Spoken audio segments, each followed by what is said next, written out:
Good morning. Good morning. Most of you know me. Let me see, we think we joined SARA in 1990. So that would make it 35 years.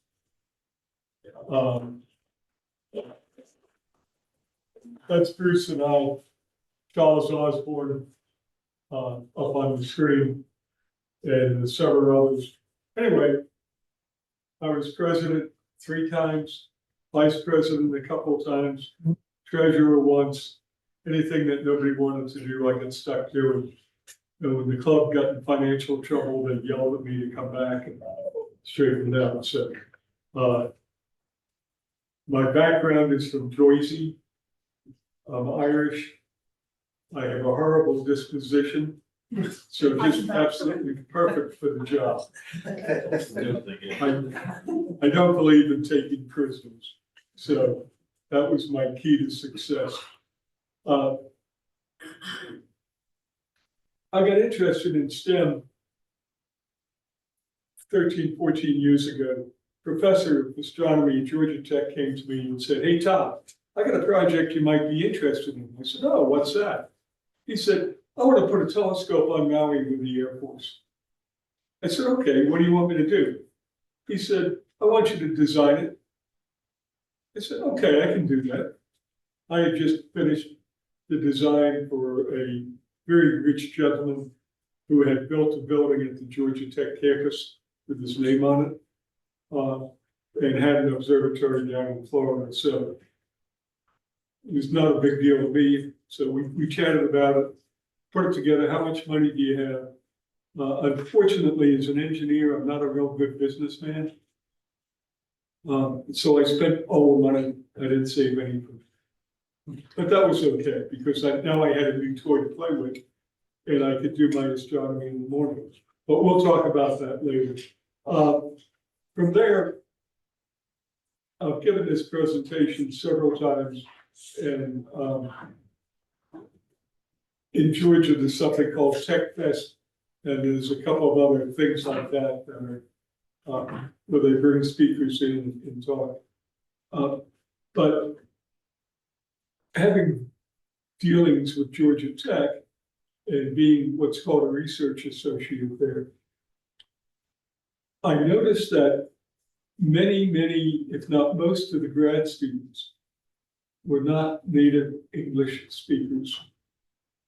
And that kind of bothered me, that the kids today were not getting interested in science. I mean, as a kid, I was a ham operator at the age of 13. Did science fairs, had a great time.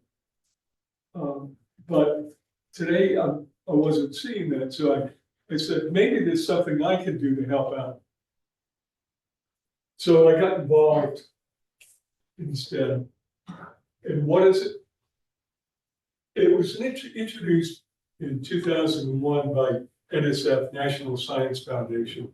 They're the folks who used to fund here.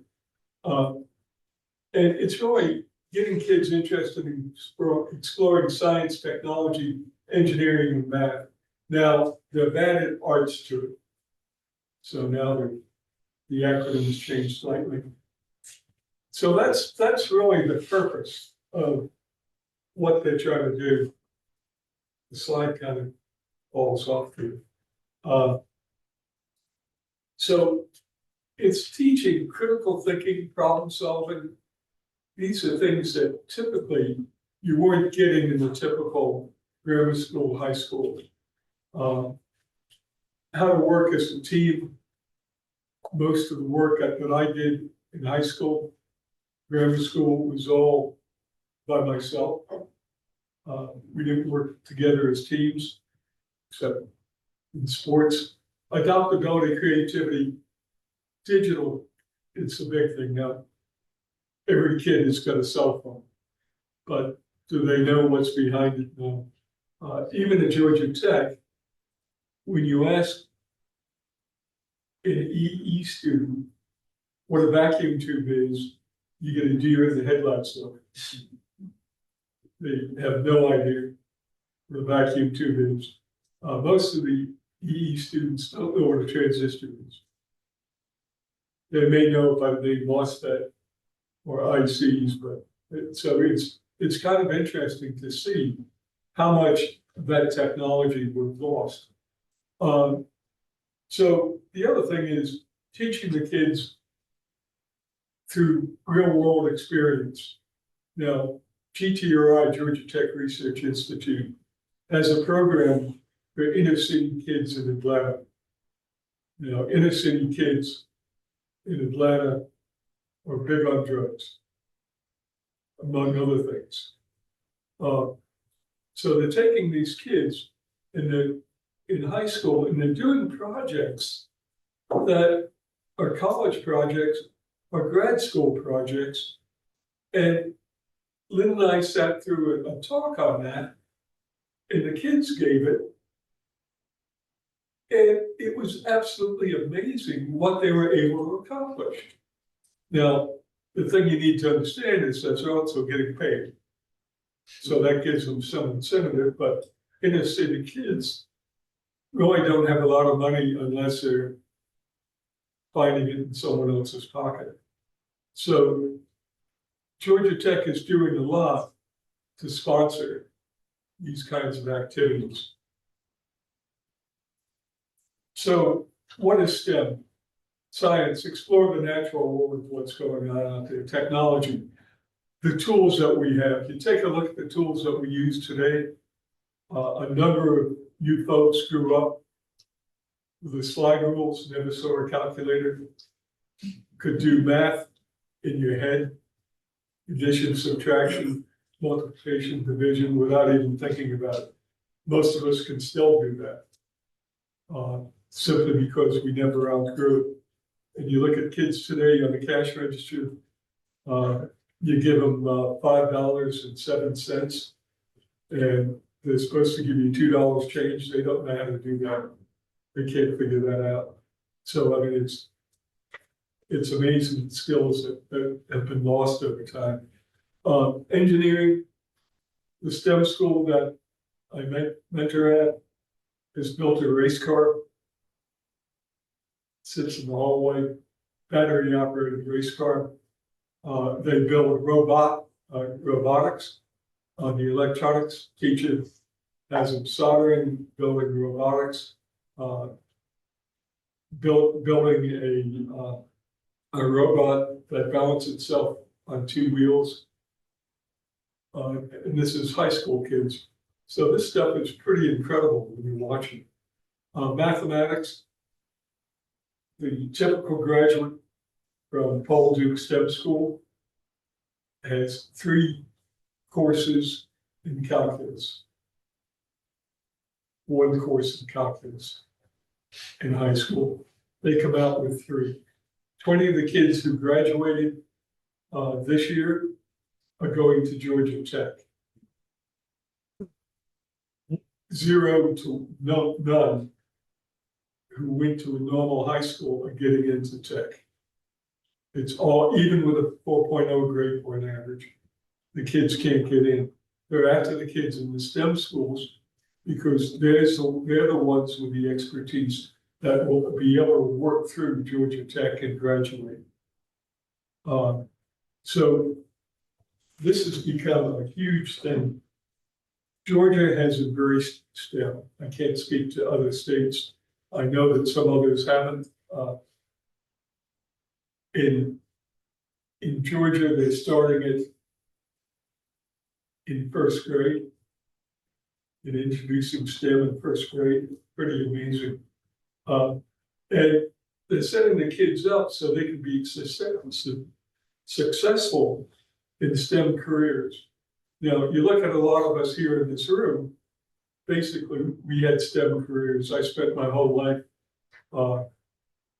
in digital, computers, programming, all that stuff. And then later on, management. And networks, building out networks. And with networks on today, it's far beyond my ability to understand a gigabit network.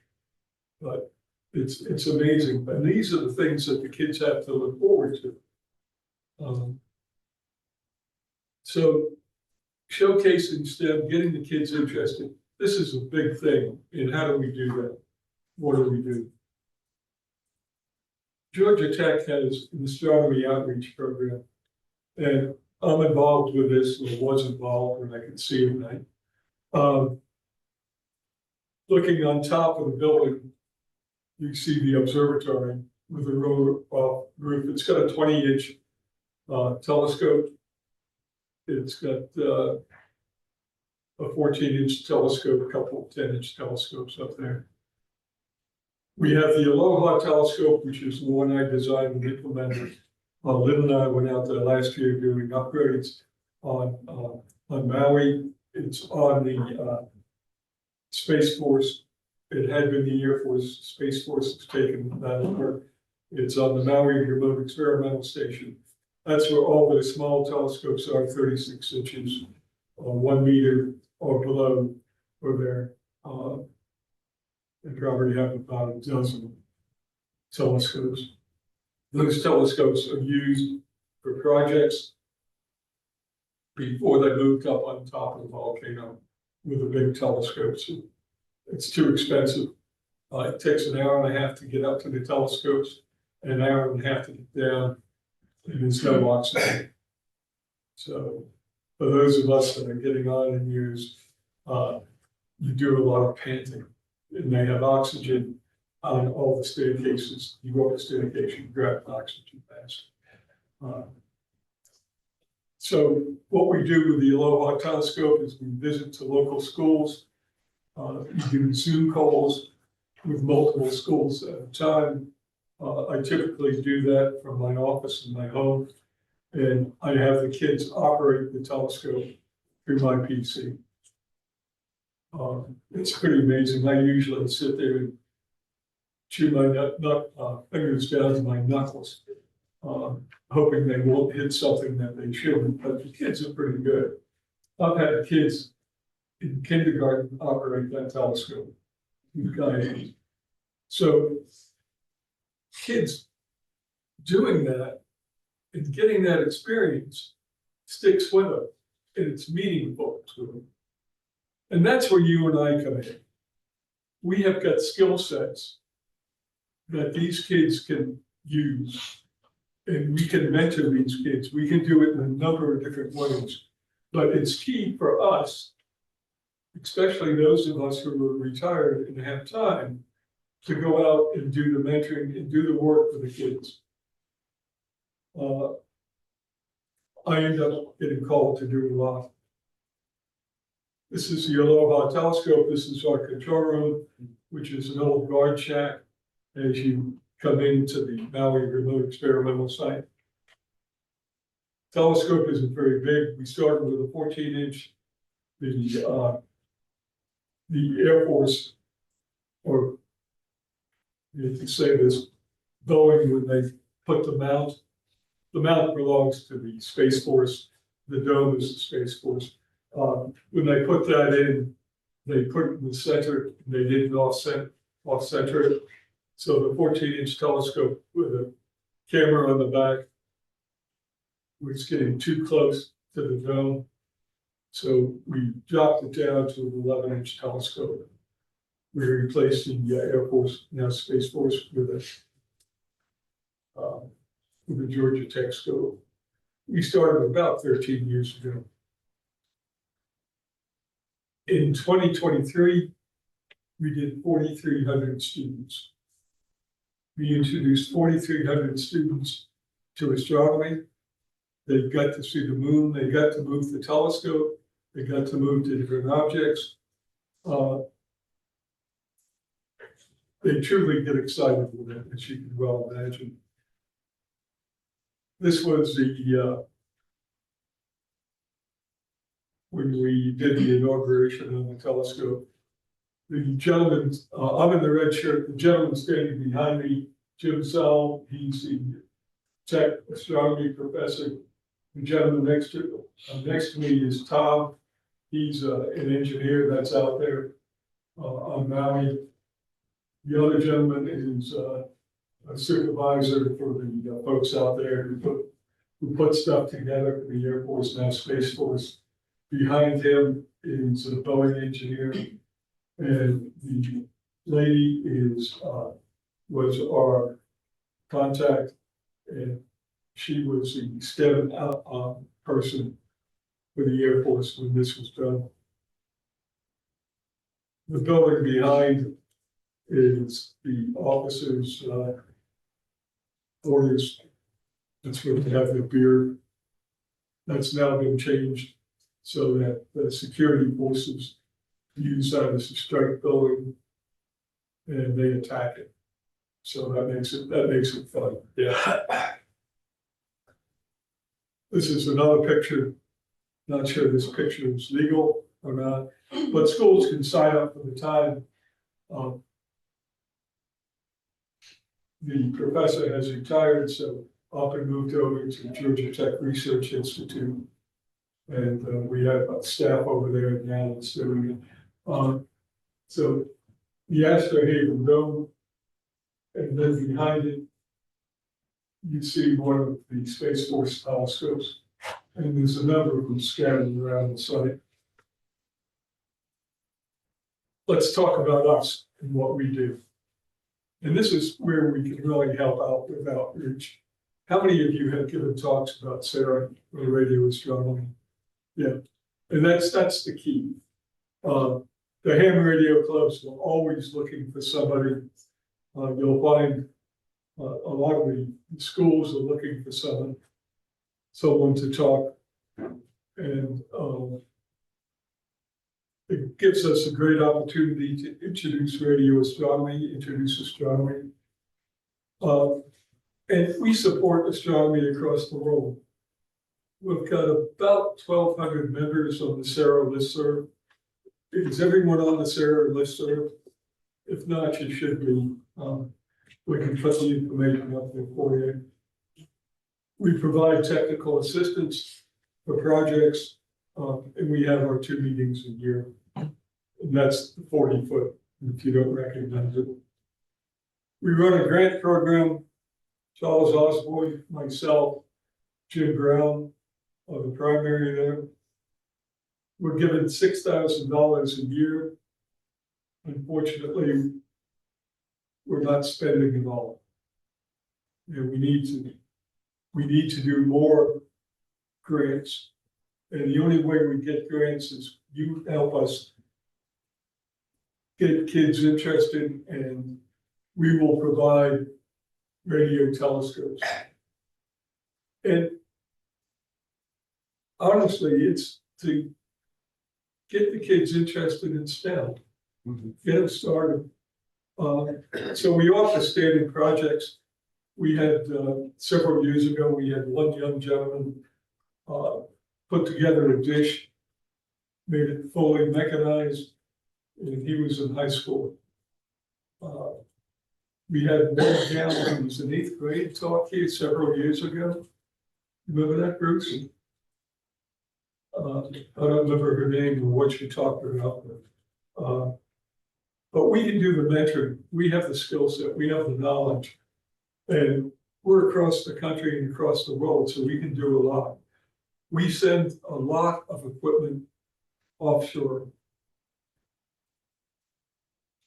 The only thing we don't provide is we don't provide a PC. So here are some of the projects that we offer. Radio Joe, we will provide that and ship that out. We'll ship it out in whatever kit you want, whether it be the most basic or the most advanced. And yesterday, the ham radio 20-meter, 40-meter bands died at 3 o'clock in the afternoon Eastern time. With that, got the reports last night, and these are some of the biggest SIDS that I have seen Radio Joe pick up in recent times. So it's a phenomenal project. You just need space, which is my problem. I'm using a boxing antenna because I don't have the space. I don't have the backyard. Right. Inspire is another one that's very low frequency. And that's another NASA project. Part of the issue with the NASA projects is the funding is going away and the folks doing them are retiring. But it picks up whistlers, and it's very low frequency. The SID project, God, I can't believe how much has dropped off the screen here. SID, which Stanford University project, which is on down here. The sponsor of that has retired, not sure where that's going, but we make those kits and they're very simple and it's a very easy project, doesn't take a lot of space. And of course, now we've got scope in the box. There's 2 of the dishes, anybody interested in them, $25 each.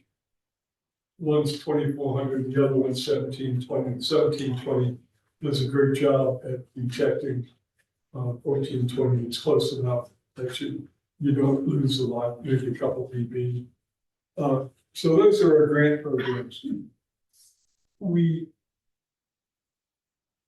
worked very hard to get, if someone comes up with a project to do it, we turned down very few. We turned down one from South Korea, where he had put something together that made no sense. We went back to him and tried to help him define what he wanted to do. He never came back.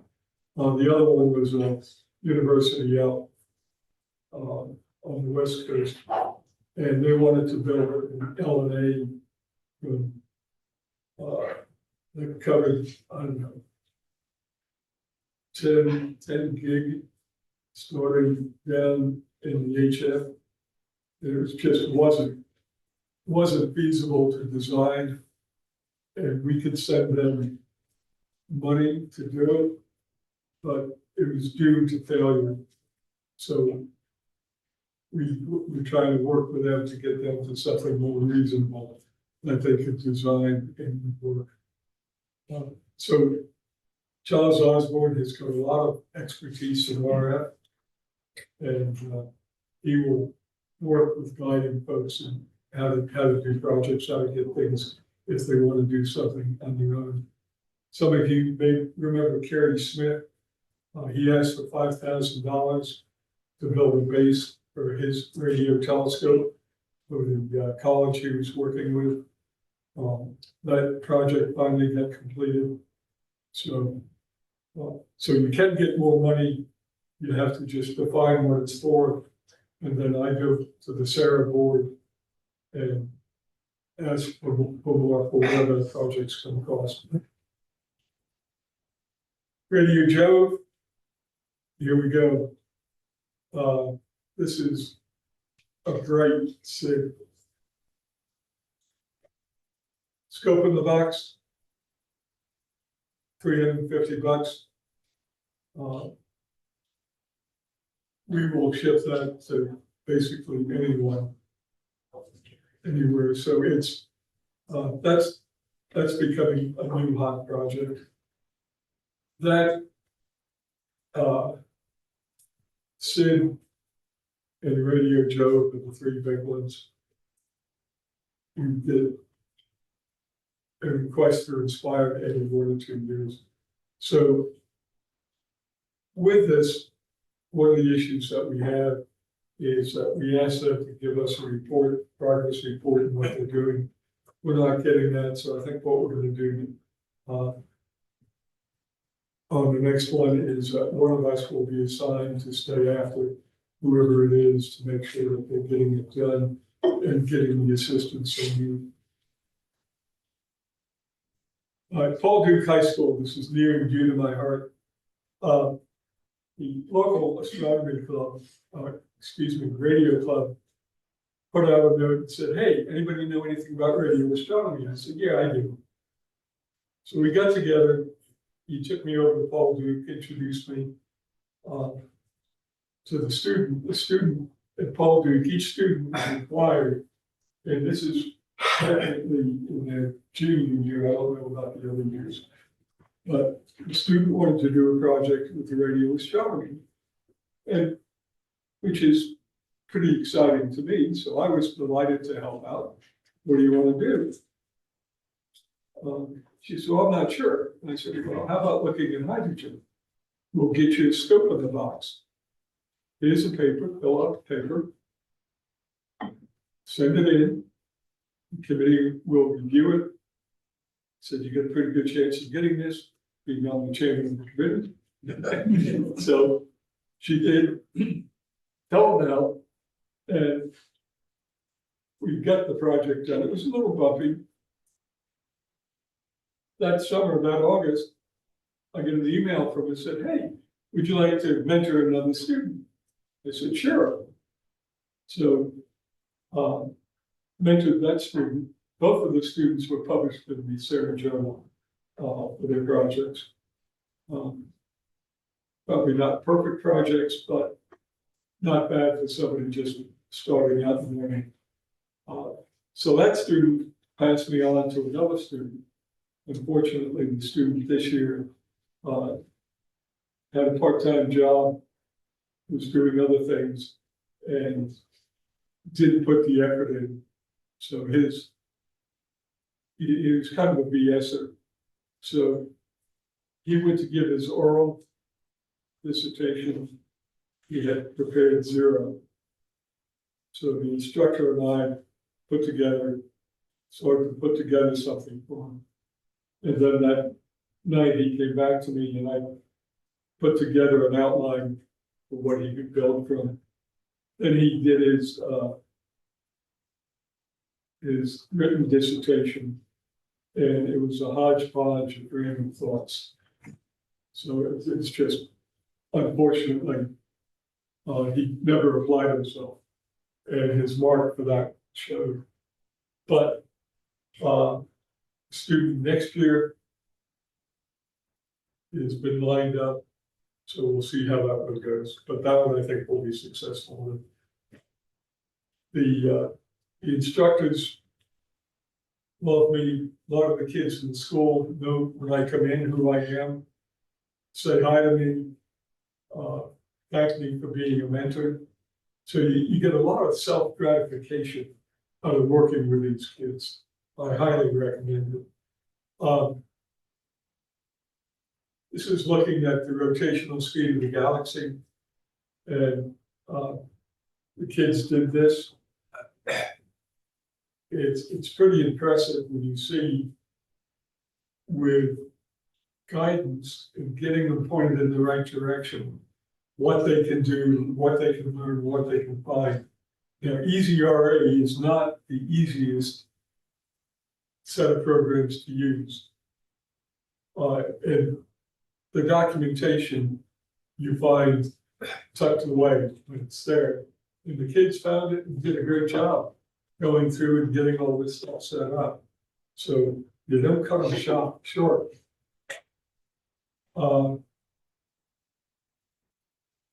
We did an upgrade with the scope in the box. The scope in the box now has the 1420 dish, or dipole, I should say. So those are the 2 projects that they've done so far. So pretty impressive for kids just starting out. Challenges, and this is where you and I come in. And I keep saying you because I'm serious about you doing the work, because the kids need us.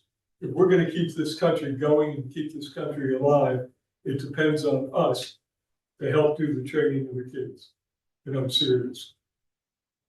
And that goes to the countries across the world. What are the challenges in STEM education? And this is the thing that amazes me. Did I miss that whole section?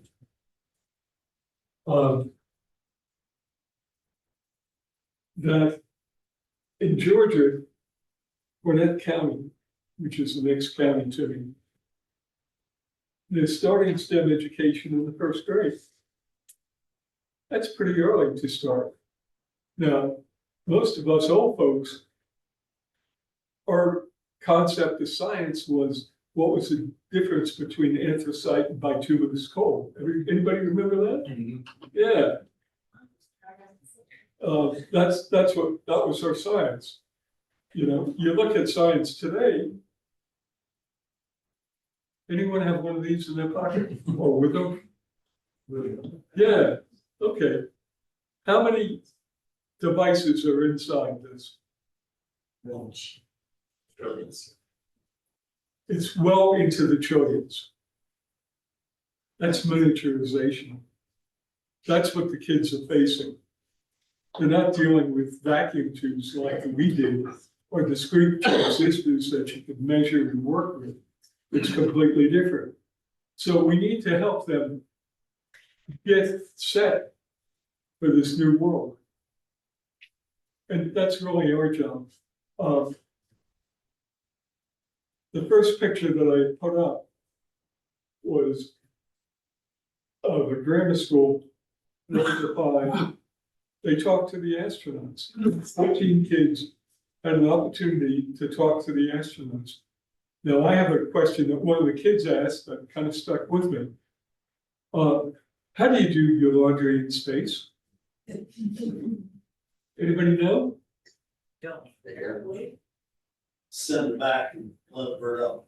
You wear the clothes until they get too dirty. And then you take them off and you use them for rags.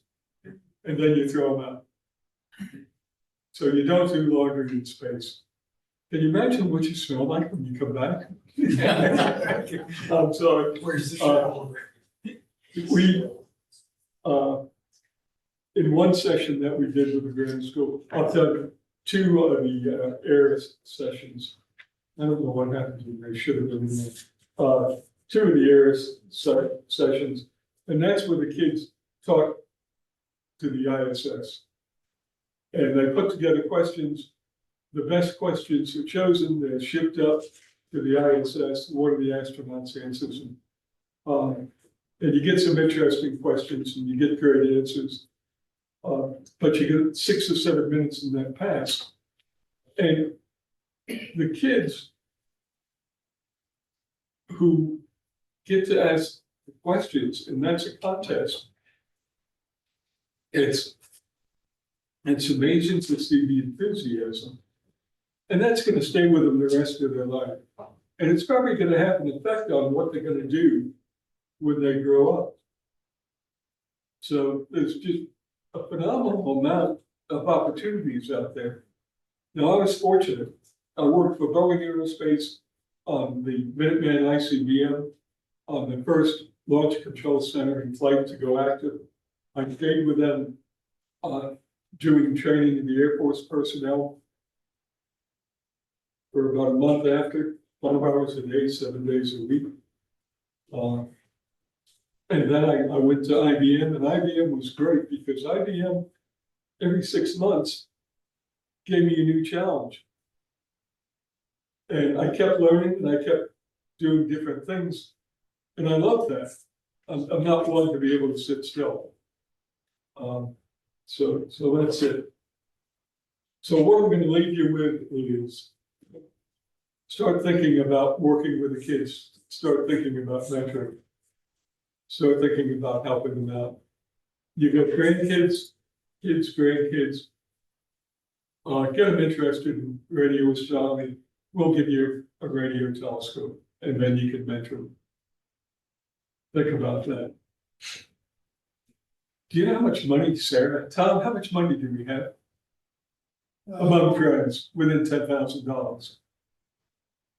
We have assets of a little bit less, I think $90,000 right now.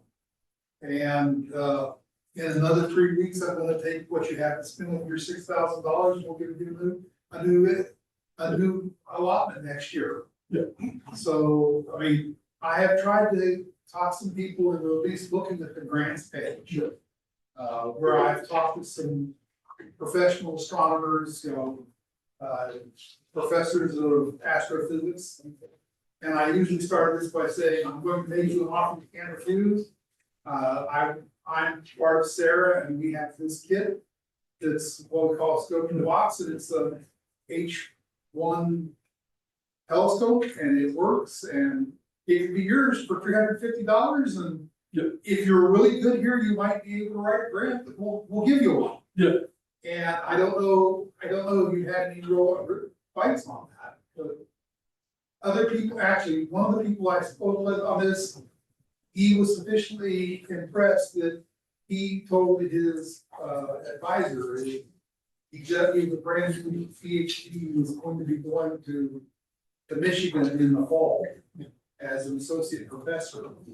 And he gave me the contact information for his advisor, saying that she might be interested in this. So anyhow, so yeah, I'm trying to, we don't really exist to just pile up money. We need to spend it on promoting radio astronomy. Now, Sue Ann's replacement said they need to do a lot of upgrades to the 40-foot. So I asked her to give me a shopping list. And I'll take that, yeah. So first of all, excellent stuff. But now, not to interrupt you, continue with if there's any questions for Tom, but where I just interrupted you was, I am going to meet with Sophie on Wednesday. Okay. One of the things she did bring up is that one of them relative to the 40-foot is they do want to do something with the 40-foot to modernize it. Keeping it the way it is not necessarily in their future. And so she wants to throw some ideas together, and then that's where I'll write them down and I'll bring them back to you. Okay, You and the board, see what SARA might want to support, do. That's one area, but I think there's some other areas as well. I got a question with go along with this. So now, Tom has passed off to me the project for the itty bitty telescope, which is the previous old,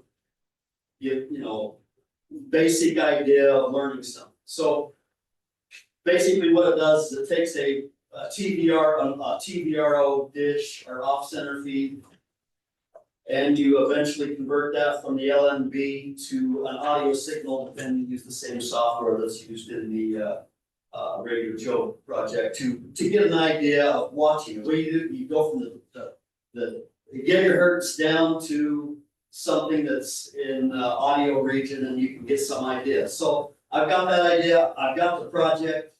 I mean, in theory, I put some of my own money into it to try and find some ideas of how can we make it different, how can we make it better. But that's beside the point. My question is, do you think should I do this? Should I spend any more time on this, or is scoping a box the thing now, and we should just dump the itty bitty telescope? The issue with the itty bitty telescope is finding 18-inch dishes. DirecTV no longer has it. You might be able to find some on eBay. A lot of houses, you can go walk up to an owner, or even. Yeah, if you can find them on a house, but we don't provide the 18-inch dish. Right. For that reason. Putting it together is fairly simple. Where I run into a problem, I'm 83 years old. I have something called essential tremor. And if you look at all of us old geezers, you'll see our handshake. You'll see my handshake with a fork on the south paw. So you'll watch me, my hand will shake, the food will fall off. So I start using my right hand to eat. I use my right hand for soup now. Holding a soldering iron, even if I take 3 shots of scotch, it doesn't get my hand steady enough. To solder onto an IC. So I kept destroying a lot of the sat finders. So I'm still trying to figure a way to hold on to it. But the problem is, I was providing them for an astronomy company on Long Island, and I was doing 10 a year then I was doing 8 a year, then I was doing 3 a year, now I'm doing 0. So that market's dried up, and he was providing the dishes. I think that market's pretty much dried up, yeah. Chuck, Okay, yeah, so oh, Chuck, the other John? Chuck behind Oh, you. Chuck. I was gonna say, thank you for all that you do, but, just throwing out another idea is, can you get the teacher? Yes. Can you train a teacher to do that scope in a box? And then she can, or he can do projects with the kids, you know, it escalates in complexity and all that, but just a thought for folks who are interested. We've tried that.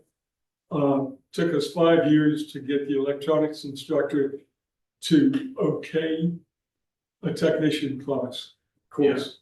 You can get the teachers Lots of interested, issues. but then you're paying them $25 an hour. If there's help that can be provided. So us going into the classroom and mentoring, like your message is fantastic, right? An area, especially in West Virginia, and I'll only speak for the state of West Virginia. One of the issues is trying to get the state, especially education, Department of Education, on board with the fact that stuff we are doing should be not necessarily electives, but should be mandatory, learning some of these skills. And since it's staying in the elective realm, then we're dependent on finding a teacher that has the skills versus allowing them to take training that's paid by the state. And so as we keep all of these STEM related classes electives, and we're completely dependent on teachers taking it on their own initiative. And in the state of West Virginia, it's just very difficult. And so in talking with the government, they are just not willing to make these types of classes a required. They want to keep them as electives. Can I just build off that? There are teacher education programs that are funded by NASA and NSF that are training teachers, I mean, not specifically radio astronomy, but those are the funding mechanisms to build those workshops. I used to do teacher training for a citizen science project. That's the money that's under threat right now. So I wanna just throw that out there as So- well. Real quick, how about we do this? Our refreshments are here, okay? So folks that do want to have refreshments, by all means, but let's not stop the conversation, continue the conversation. For the folks online, we will come back at, what, 10:30, I think? And we'll find some time to continue this type of discussion as a group as well, because I think it's important. And, your question's still on the table. Yeah, should I just stop? Should I just drop it? Right. So a question for the group to talk informally in the halls, get some feedback is, what about the itty bitty? Okay. Again, thank you.